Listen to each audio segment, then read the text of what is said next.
Atom in my heart episode 4 ఈ విధంగా మొదలవుతుంది.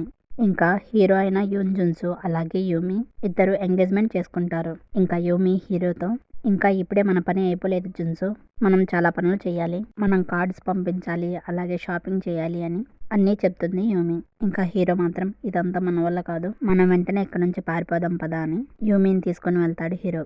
ఇంకా హంతసక్ కూడా హీరోయిన్ ని పక్కకు పిలిచి తనతో మాట్లాడతాడు. ఇంకా హంతసక్ హీరోయిన్ తో, ఏంటి నీకు 39 సంవత్సరాలా, అలాగే నీకు 2 పిల్లలా, ఇంత చేసి ఇప్పుడు నా ముందు నవ్వుతూ నుంచుంటావా అని అంటాడు. ఇంకప్పుడు ఎన్సు నవ్వుతూనే తనతో సమాధానం చెప్తూ, అవును సార్, నాకు 2 పిల్లలు ఉన్నారని చెప్పాను, నేను చెప్పింది నిజమే, కానీ వాళ్ళు నా పిల్లలని చెప్పలేదు, అంతేకాకుండా నా వయసు 39 సంవత్సరాలని చెప్పాను, ఎందుకంటే మీరు కూడా ఒక ప్లేయర్ అని విన్నాను, మిమ్మల్ని ఆట పట్టించవచ్చు కదా అని అలా చెప్పాను అని అంటుంది. ఆ మాటకు హంతసక్, అసలు ఎవరు నువ్వు, నాతోనే ఇంత ధైర్యంగా మాట్లాడుతున్నావు అని అంటాడు.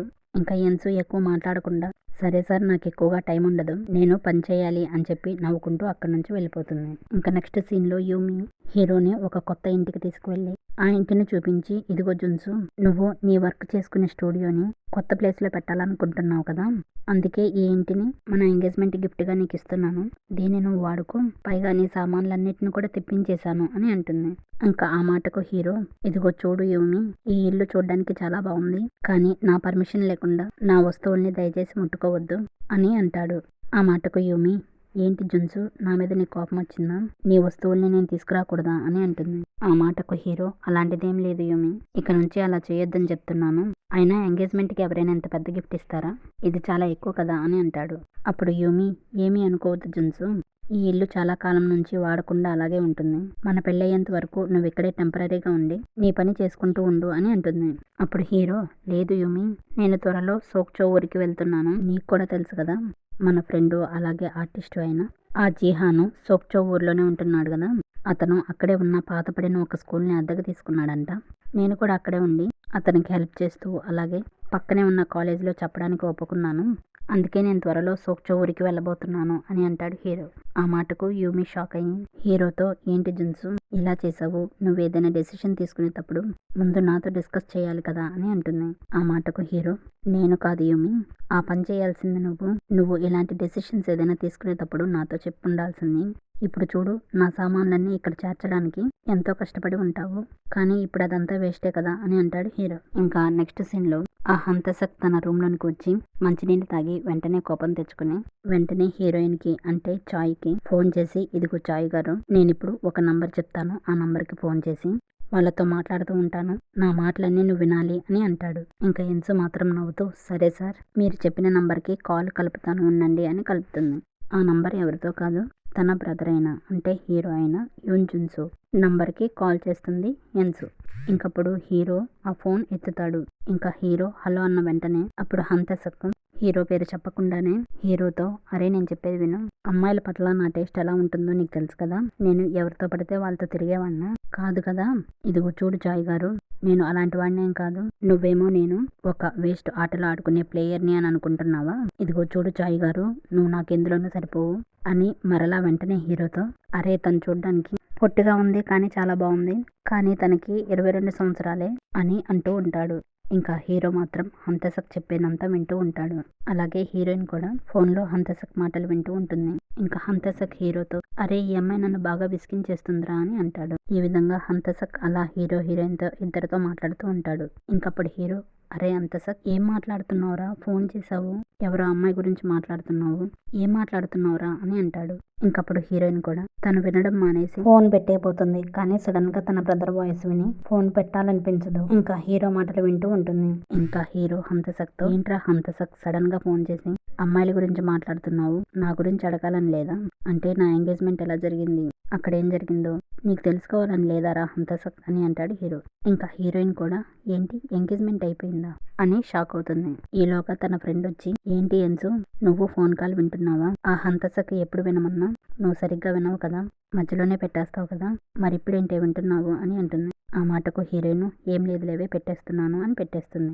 కానీ హంతసక్ అప్పుడే, ఇదిగో చూడు యూన్ జున్సు అని హీరో పేరు చెప్పి మాట్లాడడం మొదలు పెడతాడు. అదేంటంటే, ఇదిగో చూడు జున్సు, నేను నీ ఎంగేజ్మెంట్కి రాలేదు, కానీ దానికి శుభాకాంక్షలు చెప్తున్నాను అని అంటాడు. ఇంకప్పుడు హీరో, సరేలేరా, నేను కూడా త్వరలో అక్కడికి రాబోతున్నానులే, మనిద్దరం మళ్ళీ కలుసుకుందాంలే, ఇక ఉంటాను అని చెప్పి పెట్టేస్తాడు హీరో. ఇంకా హీరోయిన్ కూడా ఒకసారి ఆ గొంతు విందామని, మరలా వాళ్ళ మాటలు విందామని ఫోన్ లిఫ్ట్ చేస్తుంది. కానీ అప్పటికే హీరో పెట్టేస్తాడు. ఇంకా హీరోయిన్, ఏంటి ఈ హంతసక్ వాళ్ళ ఫ్రెండ్ ఎంగేజ్మెంట్ అయిపోయింది అంటున్నాడు, నిజంగా ఇతను హంతసక్ వాళ్ళ ఫ్రెండేనా లేక అని ఆలోచిస్తుంది. ఇంకా నెక్స్ట్ సీన్లో హంతసక్ గోల్ఫ్ ఆడడానికి వెళ్తాడు. ఇంకా అక్కడికి తనతో పాటు వచ్చిన తన మేనేజర్ హంతసక్తో, ఇదిగో చూడండి సార్, నెక్స్ట్ వీక్ మీ అమ్మగారి బర్త్డే ఉంది, ఆ పార్టీకి మీరు వస్తున్నారు కదా అని అడుగుతాడు. ఆ మాటకు హంతసక్ చూస్తానులే అని అంటాడు. అప్పుడు మేనేజర్ హంతసక్కి ఒక ఫైల్ ఇచ్చి దీని మీద సంతకం చేయండి సార్ అని అంటాడు. అప్పుడు హంతసక్ ఏంటిది ఇది అని అడుగుతాడు మేనేజర్ని. ఇంకా మేనేజర్, ఏం లేదు సార్, ఇది మన హోటల్లో ఉండే విఐపి కస్టమర్లకు అందించే సర్వీసులు, ఈ సర్వీసులన్నీ మన హోటల్లో ఉంటాయి, వీటిని మీరు అమలు చేస్తున్నట్లుగా మీ సంతకం ఒకటి కావాలి అని అంటాడు. ఇంకా హంతసక్ ఆ సర్వీసులన్నీ చదివి మేనేజర్తో, ఏంటి మేనేజర్ గారు, ఇక్కడ విఐపి కస్టమర్లకు పర్సనల్గా అంటే సపరేట్గా ఒక పని మనిషి ఉంటుంది అని కండిషన్ ఉంది, ఇది నిజమా అని అడుగుతాడు. ఆ మాటకు మేనేజర్, అవును సార్, మన హోటల్లో ఈ అవకాశం ఉంది, కావాలంటే మీకు కూడా ఒక సపరేట్ పని మనిషిని ఏర్పాటు చేయమంటారా అని అంటాడు. ఆ మాటకు హంతసక్ ఆలోచిస్తాడు.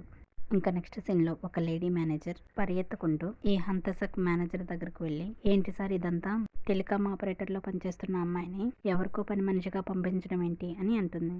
అందుకు ఆ మేనేజర్, ఎవరికో కాదు, నీకో విషయం తెలుసా, మన హోటల్ చైర్మన్ కొడుకు ఎవరో తెలియదు కానీ ఆయన ఈ హోటల్లోనే ఉంటున్నాడు అనే విషయం నీకు తెలుసా అని అంటాడు. అందుకు ఆ లేడీ మేనేజర్, తెలుసు సార్, నేను కూడా విన్నాను అని అంటుంది. అప్పుడు మేనేజర్, అది ఎవరో కాదు, ఇప్పుడు ఎవరో ఒక అమ్మాయిని తన పని మనిషిగా కావాలని అన్నాడే, అతనే మన చైర్మన్ కొడుకు, అతను అడిగింది మనం చేయాలి అని అంటాడు. ఆ మాటకు లేడీ మేనేజర్ షాక్ అవుతుంది. ఇంక వెంటనే మేనేజర్ ఆ లేడీతో, ఇదిగో చూడమ్మాయి, మన చైర్మన్ కొడుకు ఎవరు చెప్పినా వినడు, తనతో జాగ్రత్తగా ఉండాలి, పైగా ఈ అమ్మాయిని తన పని మనిషిగా పెట్టుకోవాలనుకుంటున్నాడంటే ఈ అమ్మాయితో తనకేమైనా ప్రాబ్లం ఉందేమో, లేక వీళ్ళిద్దరూ ఇష్టపడుతున్నారేమో, మనకేం తెలుసు అని అంటాడు మేనేజర్. నెక్స్ట్ ఆపరేటర్లందరినీ ఒక రూమ్ లోనికి రమ్మని చెప్తారు. వాళ్ళలో హీరోయిన్ అయిన చాయ్ ఎన్సు కూడా ఉంటుంది. ఇంకప్పుడు ఆ లేడీ మేనేజర్ వీళ్ళ దగ్గరకు వచ్చి వాళ్ళతో, ఇదిగో చూడండి, నేను మీ మేనేజర్ని, నా పేరు మీకు అందరికీ తెలుసు కదా, కిమ్ మూన్ జంగ్, అయితే ఇప్పటి నుంచి నేను మీ ప్లేస్లను కూడా మారుస్తున్నాను, ఒక్కొక్కరికి ఒక్కొక్క కేటగిరీ ఇస్తున్నాను, మీరు చేసే పని డీటెయిల్స్ మొత్తం ఎప్పటికప్పుడు నాకు చెప్తూ ఉండాలి, అంతేకాకుండా హౌస్ కీపింగ్ వర్క్ చేసేవాళ్ళు మన విఐపి గెస్టులతో క్లోజ్గా ఉండవలసి వస్తుంది, అలాంటప్పుడు మీరు ఆ గెస్టులతో పర్సనల్ ఇన్వాల్వ్మెంట్ చేసుకోకూడదు, ఒకవేళ ఈ రూల్ని అతిక్రమిస్తే వాళ్ళని వెంటనే ఉద్యోగంలో నుంచి తీసేస్తాను అని అందరితో చెప్పి మరలా ఆ మేనేజర్ ఎన్సు దగ్గరకు వచ్చి, ఏంటి ఇప్పుడు నేను చెప్పింది అర్థమైందా చాయ్ ఎన్సు అని అంటుంది. ఇంకప్పుడు ఎన్సు, ఈ మేడం నాకే ఎందుకు చెప్తుందా అని ఒక్కసారిగా షాక్ అవుతుంది. ఇంకా నెక్స్ట్ సీన్లో ఎన్సుకి అర్థమవుతుంది, తనని ఆ హంతసక్కి పర్సనల్ మెయిడ్గా అంటే తన పని మనిషిగా వేశారని అర్థమవుతుంది. ఇంకా ఎన్సు కోపంతో స్విమ్మింగ్ చేస్తున్న హంతసక్ దగ్గరకు వచ్చి, ఏంటి హంతసక్, నేను నీ పర్సనల్ మెయిడ్నా, నేను కేవలం పార్ట్ టైం పనిచేస్తున్న టెలికాం ఆపరేటర్ని మాత్రమే, ఇప్పుడు నువ్వు సడన్గా వచ్చి నన్ను నీ పర్సనల్ మెయిడ్గా పెట్టుకున్నావంటే అందరూ ఏమనుకుంటారు, ఇప్పటికీ మా మేనేజర్ నన్ను తప్పుగా అపార్థం చేసుకుంది, ఒకవేళ ఏదైనా రూమర్ వచ్చిందంటే అప్పుడు నన్ను ఉద్యోగంలో నుంచి పీకేస్తారు, అదే గనక జరిగితే అప్పుడు నా గురించి ఎవరు బాధ్యత తీసుకుంటారు చెప్పు అని అరుస్తుంది. ఆ మాటలకు హంతసక్, అప్పుడు నేను బాధ్యతలు తీసుకుంటాలే అని అంటాడు. ఇంకా హంతసక్ అలా అనేసరికి ఎన్సుకు కోపం వచ్చి అక్కడి నుంచి వెళ్ళిపోతుంది. ఇంకా అలా వెళ్తున్న ఎన్సుతో హంతసక్, ఇదిగో చూడు చాయ్ గారు, నాకు 24 గంటలు రూమ్ సర్వీస్ కావాలి, అందుకు నువ్వు ఎప్పుడు రెడీగా ఉండాలి, నేను ఎప్పుడు పిలుస్తూనే ఉంటాను అని అంటాడు. ఇంకా ఎన్సు ఈ మాటలు వినేసి ఏం మాట్లాడకుండా అక్కడి నుంచి వెళ్ళిపోతుంది. ఇంకా అక్కడ హీరో అలాగే యూమి ఇద్దరూ కలిసి హీరో వస్తువుల్ని ప్యాక్ చేస్తూ ఉంటారు. ఇంకా హీరో అలా వస్తువులు సర్దుతున్నప్పుడు తను వేసిన ఒక డ్రాయింగ్ తీసుకుని దాన్నే చూస్తూ కూర్చుంటాడు. ఇంకా యూమి హీరోతో, నువ్వు డ్రాయింగ్స్ బాగా వేస్తావు కదా జిన్సు, నా బొమ్మను కూడా గీయొచ్చు కదా అని అంటుంది. ఆ మాటకు హీరో, నువ్వు చాలా అందంగా ఉన్నావు యూమి, అందుకే నేను నిన్ను గీలేను అని అంటాడు. ఇంకా యూమి, మరి నీ చేతిలో ఉన్న పెయింటింగ్ ఏంటది అని అడుగుతుంది. ఇంకా హీరో, ఇది ఇప్పుడు నేను వెళ్ళబోయే చోట ఉన్న బీచ్, ఇదంటే నాకు చాలా ఇష్టం అని అంటాడు. అప్పుడు యూమి, అయితే చిన్నప్పుడు నువ్వు ఎక్కువగా ఈ బీచ్కి వెళ్ళేవాడువా అని అడుగుతుంది. అప్పుడు హీరో, లేదు, నేను చిన్నప్పుడు ఎప్పుడో ఒకసారి నా సిస్టర్తో పాటు వెళ్ళాను అని అంటాడు. అప్పుడు యూమి, అయితే మీ సిస్టర్ అయిన షినాయతో వెళ్ళావా అని అంటుంది. అప్పుడు హీరో, కాదు, నేను నా కజిన్తో వెళ్ళానులే అని అంటాడు. ఇంకా హీరో చివరిసారిగా ఎన్సుతో కలిసి ఆ బీచ్కు వెళ్ళిన సీన్ని గుర్తు చేసుకుంటాడు. ఇంకా యూమి, ఎవరా కజిను, తనిప్పుడు ఏం చేస్తూ ఉంది అని అంటుంది. ఇంకా హీరో మాత్రం బాధపడుతూ, నాకు తెలీదు, మేము స్టేట్స్కి వెళ్ళిన దగ్గర నుంచి తను మాతో టచ్లో లేదు, నేను తన కోసం పోయిన సంవత్సరం నుంచి మా ఊరంతా వెతుకుతున్నాను, కానీ తను సూయలికి వెళ్ళిపోయిందని అందరూ అంటున్నారు అని అంటాడు హీరో. ఇంకా యూమి, అదేలే జున్సు, నువ్వు తన్ని వెతుకుతున్నావని తెలుసు. నేను కూడా తను నీ కజినేనేమో అనుకున్నాను అని అంటుంది. ఇంకా హీరో మాత్రం అవును నాకు తను చాలా దూరమైన కజిను అని అంటాడు. ఇంకా యూమి హీరోతో జున్సు నువ్వు నెక్స్ట్ వీక్ ఇక్కడి నుంచి వెళ్తున్నావు కదా, నేను కూడా అక్కడికి వస్తాను. అక్కడ నీ రూమ్ని, స్కూల్ని, అలాగే హంతసక్కను కూడా చూస్తాను. ఆ హంతసక్కను కూడా చూసి చాలా కాలమైంది అని అంటుంది. ఇంకా హీరో సరే యూమి రా అని అంటాడు. ఇంకా అక్కడ హంతసక్ మాత్రం ఎన్సుని బాగా విసిగిస్తూ ఉంటాడు. అంటే ప్రతి నిమిషం ఏదో ఒక పని చెప్పి తనని పిలుస్తూ ఉంటాడు. ఇంకా ఎన్సు వచ్చి హంతసక్ చెప్పిన పనల్లా చేస్తూ ఉంటుంది. అలాగే ఎన్సు ఒకసారి రూమ్ సర్దుతూ ఉన్నప్పుడు అక్కడ పెట్టి ఉన్న హంతసక్ వాచ్ని చూస్తుంది. ఆ వాచ్ చూడడానికి చాలా బాగుంటుంది. ఇంకా ఎన్సు దాన్ని చూసి చాలా బాగుంది అనుకుని అక్కడ పెట్టేసి మళ్ళీ తన పని తను చేసుకుంటూ ఉంటుంది. నెక్స్ట్ హంతసక్ ఎన్సుని పిలుస్తూనే ఉంటాడు. ఇంకా ఒకసారి హంతసక్ ఎన్సుని రమ్మని పిలుస్తాడు. ఆ విధంగా ఎన్సు వచ్చేసరికి హంతసక్ రూమ్ అంతా వెతుకుతూ ఉంటాడు. అప్పుడు ఎన్సు వచ్చి ఏంటి సార్ ఎందుకు పిలిచారు ఇప్పుడు అని అడుగుతుంది. ఆ మాటకు హంతసక్ ఈ రోజు రాత్రి మా అమ్మ బర్త్డే పార్టీకి నేను వెళ్ళాలి. ఈలోగా ఇది కనపడడం లేదు. నువ్వు కానీ నేను ఇక్కడ టేబుల్ మీద పెట్టిన వాచ్ని ఏమన్నా చూసావా అని అడుగుతాడు. ఆ మాటకు ఎన్సు నేను చూసానే దాన్ని, అది ఇక్కడే ఉండాలి, ఉండండి చూస్తాను అని అంతా వెతుకుతుంది. కానీ ఎక్కడ ఉండదు. అప్పుడు ఎన్సు ఒకవేళ నేను చెత్తతో పాటు బయటకు తీసుకెళ్ళిపోయానా ఏంటి అని అక్కడి నుంచి పరిగెడుతుంది. ఇంకా ఎన్సు వెళ్ళిన తర్వాత హంతసక్ అక్కడే సోఫాలో తను దాచిపెట్టిన తన వాచ్ని తీసుకొని దాన్ని పెట్టుకొని నవ్వుతాడు. ఎందుకంటే తను కావాలనే వాచ్ పోయిందని అబద్ధం చెప్తాడు హంతసక్. ఇంకా ఎన్సు తన ఫ్రెండ్ను కూడా చెత్త బ్యాగుల దగ్గరకు తీసుకెళ్ళి ఆ వాచ్ని వెతికిస్తూ ఉంటుంది. ఇంకా అంతా వెతుకుతూ ఎన్సు తన ఫ్రెండ్తో నేనే ఈ ప్రపంచంలో చాలా పెద్ద దురదృష్టవంతురాలను అయి ఉంటాను. నేను ఫస్ట్ నుంచి ఈ వాచీల విషయంలోనే ఎదురు దెబ్బలు తింటున్నాను. చిన్నప్పుడు కూడా అంతే, నేను తీయకపోయినా నా మీద నింద పడింది అని చిన్నప్పటి విషయాన్ని గుర్తు చేసుకుంటుంది ఎన్సు. ఆ విధంగా వాళ్ళంతా వెతుకుతారు. కానీ వాచ్ ఎక్కడా కనిపించదు. ఇంకా ఈవినింగ్ హంతసక్ హోటల్లో భోజనం చేస్తూ ఉండగా ఎన్సు ఒక కొత్త వాచ్ని తీసుకుని వచ్చి హంతసక్ ఇచ్చి ఇదిగోండి సార్, ఆ వాచ్ నేను ఎంత వెతికినా కనిపించలేదు, నన్ను క్షమించండి. నేను మళ్ళీ దాన్ని కొనిచ్చేంత వరకు మీరు దీన్ని వాడుతూ ఉండండి. అంతేకాకుండా పోయిన వాచ్ ఎంత అవుతుందో చెప్తే నేను దాన్ని తీసుకొస్తాను అని అంటుంది. ఇంకప్పుడు హంతసక్ ఆ వాచ్ రేటు చాలా ఎక్కువ చెప్తాడు. దానికి ఎంతో షాక్ అయ్యి వామ్మో అంతా అని అంటుంది. ఇంక వెంటనే హంతసక్ ఇదిగో చూడు చాయ్ గారు, నీకు చెప్పడం మర్చిపోయాను అని తన వాచ్ని చూపిస్తాడు హంతసక్. ఇంకా ఎన్సు ఆ వాచ్ని చూసి అమ్మయ్య దొరికిందా అని చాలా సంతోషిస్తుంది. మరలా వెంటనే ఏంటిది హంతసక్, అంటే నాతో అబద్ధం చెప్పావా అని అంటుంది. ఇంకా హంతసక్ అవును చాయ్ గారు, నేను అబద్ధం చెప్పాను, మీ మీద ప్రాంక్ చేశాను అని అంటాడు. ఇంకా వెంటనే ఎన్సు కోపం వచ్చి అక్కడ గ్లాసులో ఉన్న వాటర్ తీసుకుని హంతసక్ ముఖం మీద కొట్టి అందరూ చూస్తుండగా హంతసక్ మీద అరుస్తుంది. ఏంటి నా మీద ప్రాంక్ చేశావా? నీకు తెలుసా ఈ వాచ్ కోసం ప్రతి చెత్త బుట్టని వెతికాను, ఇప్పుడేమో అదంతా నువ్వు ప్రాంక్ చేశానని అంటున్నావు అని ఏడుస్తూ, అందుకే నీలాంటి వాళ్ళంటే నాకు ఇష్టం ఉండదు అని ఏడ్చుకుంటూ అక్కడి నుంచి వెళ్ళిపోతుంది. ఇంకా హంతసక్ చాలా బాధపడి ఎన్సు తెచ్చిన కొత్త వాచ్ని తీసుకుంటాడు. ఇంకా ఈవినింగ్ వర్క్ అయిపోయిన తర్వాత ఎన్సు ఇంటికి వెళ్తున్నప్పుడు లేడీ మేనేజర్ వచ్చి నువ్వు ఇక్కడ హోటల్ డామ్లో ఉండడానికి నీ వస్తువుని తెచ్చుకుంటానని చెప్పావు, తెచ్చుకున్నావా అని అడుగుతుంది. అందుకు ఎన్సు లేదు మేడం, ఇప్పుడే వెళ్తున్నాను, నా వస్తువులన్నీ తీసుకుని వస్తాను అని అంటుంది. ఇంకప్పుడు ఆ లేడీ మేనేజర్ ఇదిగో చూడు ఎన్సు, నువ్వు ఇక్కడ హోటల్లో ఉండాలంటే నీ పద్ధతిలో మార్చుకోవాలి. నీలాంటి వాళ్ళకి ఈ హోటల్ ఒక ఆకర్షణీయమైన వస్తువులాగే అనిపించవచ్చు, కానీ నీ వల్ల ఎంతో కష్టపడి పనిచేస్తున్న ఉద్యోగులకు చెడ్డ పేరు రావచ్చు, అలాగే ఈ హోటల్కు ఉన్న పరువు కూడా పోవచ్చు, అందుకే జాగ్రత్తగా ఉండు అని అంటుంది.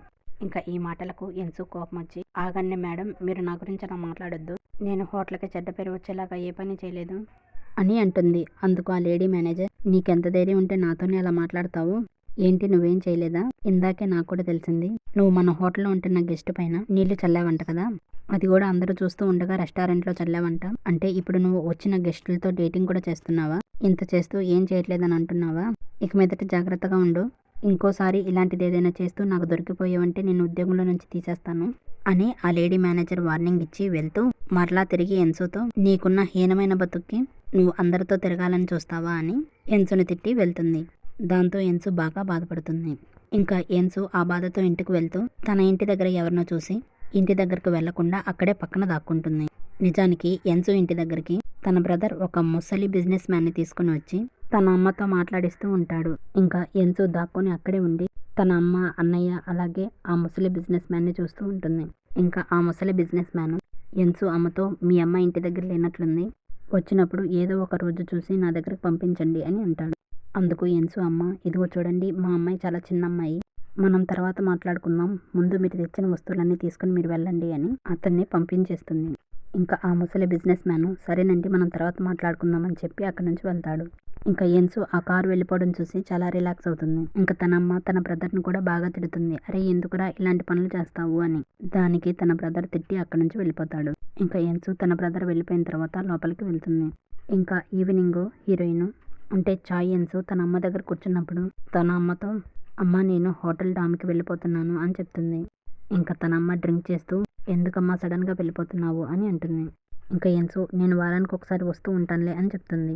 వెంటనే తన అమ్మ ఈరోజు ఆ ముసలి బిజినెస్ మ్యాన్ కిమ్ ఉన్నాడు కదా అతను వచ్చాడు. ఈరోజు కూడా కొన్ని వస్తువులు తీసుకొని వచ్చాడమ్మా. నీ గురించి ఎంతగానో అడుగుతున్నాడు. మొదట్లో నేను కూడా నిన్ను పంపించకూడదు అనుకున్నాను. కానీ అతనే మన కష్టాలన్నీ తీర్చాడు. మీ అన్నయ్య చేసిన ఇబ్బందులన్నింటిలో నుంచి విడిపించాడు. అలాగే ఇప్పుడు మనకున్న కొట్టు కూడా అతనే ఇప్పించాడు. ఇంకా చాలా సమయాల్లో చాలా హెల్ప్ చేశాడమ్మా అని ఏడుస్తూ నీ ఉద్దేశం ఏంటో చెప్పమ్మా అని అంటుంది. మరలా వెంటనే ఏడుస్తూ బాగా డ్రింక్ చేస్తూ నేనేంటి ఇలా మాట్లాడుతున్నాను అని గట్టిగా ఏడుస్తుంది ఎన్సు అమ్మ. ఇంకా అలా ఏడుస్తున్న తన అమ్మని ఎన్సు పట్టుకొని అమ్మ నన్ను క్షమించు నేను వెళ్ళలేను. నెక్స్ట్ ఇయర్ నా డిపాజిట్ మెచ్యూరిటీ అవుతుందమ్మా. అప్పుడు మన అప్పులన్నీ తీర్చేద్దాము. అందాక నన్ను ఎక్కడికి పంపొద్దు నీతోనే ఉండని అమ్మా. ఇంకొంతకాలం ఓపిక పట్టమ్మా అని అంటుంది. అప్పుడు తన అమ్మ ఏడుస్తూ నన్ను క్షమించమ్మా అసలు నేను తప్పు చేశాను. నిన్ను మీ బ్రదర్ వాళ్ళతో పంపించి ఉండాల్సింది. నన్ను క్షమించు ఎన్సు అని ఏడుస్తుంది. ఇంకా తన అమ్మని ఎంతగానో ఓదారుస్తుంది ఎన్సు. ఇంకా ఎన్సు బట్టలు సర్దుకుంటూ తన బ్రదర్ ఇచ్చిన గిఫ్ట్ బాక్స్ను ఓపెన్ చేసి అందులో ఉన్న తన బ్రదర్ కప్పుని తీసుకొని బ్రదర్ బ్రదర్ అని ఏడుస్తూ ఉంటుంది. ఇంకా అక్కడ కూడా హీరో పేపర్తో తయారు చేసిన ఒక కప్పుని తీసుకొని ఎన్సు గురించి ఆలోచిస్తూ ఉంటాడు. ఈ లోపల తన ఫ్రెండ్ వచ్చి ఏంటి జున్సు రూమ్ అంతా సర్దుకున్నావా, నీకు ఇక్కడ నచ్చిందా? నాది పక్క రూమే కదా నేను సర్దేసుకున్నాను. నీకెలా ఉంది ఇక్కడ అని అంటాడు. ఇంకా హీరో అంతా బాగానే ఉంది అని అంటాడు తన ఫ్రెండ్తో. ఇంకా తన ఫ్రెండ్ అవును ఇంతకీ యూమి ఎలా ఉంది, తను నువ్వు ఇక్కడికి రావడానికి ఒప్పుకుందా జున్సు అని అంటాడు. ఆ మాటకు హీరో ఒప్పుకుంది, పైగా తను కూడా ఇక్కడికి వస్తూ వెళ్తూ ఉంటుంది అని అంటాడు. ఆ మాటకు తన ఫ్రెండ్ సరేలే తనకి ఆరోగ్యం అంతగా బాగోదు కదా తను జాగ్రత్తగా చూసుకో అని అంటాడు. ఆ మాటకు హీరో సరేలే అని అంటాడు. ఇంకా తన ఫ్రెండ్ ఇదిగో జున్సు ఇక్కడ ఈ ఊర్లో మనకి మంచి ప్లేస్ దొరికింది కదా, అందుకే నేను సెలబ్రేట్ చేసుకోవడానికి బయటికి వెళ్దాం అనుకుంటున్నాను, నువ్వు కూడా వస్తావా అని అంటాడు. ఇంకా హీరో నేను వస్తాను అంటాడు. ఆ విధంగా ఇద్దరు బయటకు వెళ్తారు. ఇంకా ఒక చోట హీరో ఫ్రెండ్ ఫొటోస్ తీస్తూ ఉంటాడు. ఇంకప్పుడు హీరో ఏం ఫొటోస్ తీస్తున్నావు అని అడుగుతాడు. అందుకు తన ఫ్రెండ్ అదిగో నేను నదికి అవతల వైపున్న టౌన్ని ఫోటో తీస్తున్నాను, కావాలంటే నువ్వు ఒకసారి చూడు జున్సు ఎంత బాగుందో అని అంటాడు. ఇంకా హీరో చూసి తన ఫ్రెండ్తో నువ్వు ఇక్కడే ఉండు, నేను ఒకసారి ఆ నదిని చూసొస్తాను అని వెళ్తాడు. ఆ విధంగా హీరో ఒక పడవలో వెళ్తుంటే హీరోయిన్ అంటే చాయ్ ఎన్సు ఆపోజిట్ పడవలో వస్తూ ఉంటుంది. ఆ విధంగా ఇద్దరు వేరువేరు పడవల్లో క్రాస్ అవుతారు. ఆ విధంగా హీరో అంతా చూస్తూ వస్తున్నప్పుడు సడన్ గా ఎన్సుని చూసి ఎన్సు ఏనా అని అనుకుంటాడు. ఇంకా ఎన్సు మాత్రం తన బ్రదర్ని చూడదు. ఆ విధంగా ఎన్సుని చూసి తన దగ్గరికి వెళ్దాం అనుకుంటాడు. కానీ వాళ్ళిద్దరూ వేరువేరు వైపు వెళ్లే పడవల్లో ఉన్నారు కాబట్టి హీరో ఎన్సుని కలవలేడు. ఈలోగా ఎన్సు పడవ దిగి వెళ్ళిపోతుంది.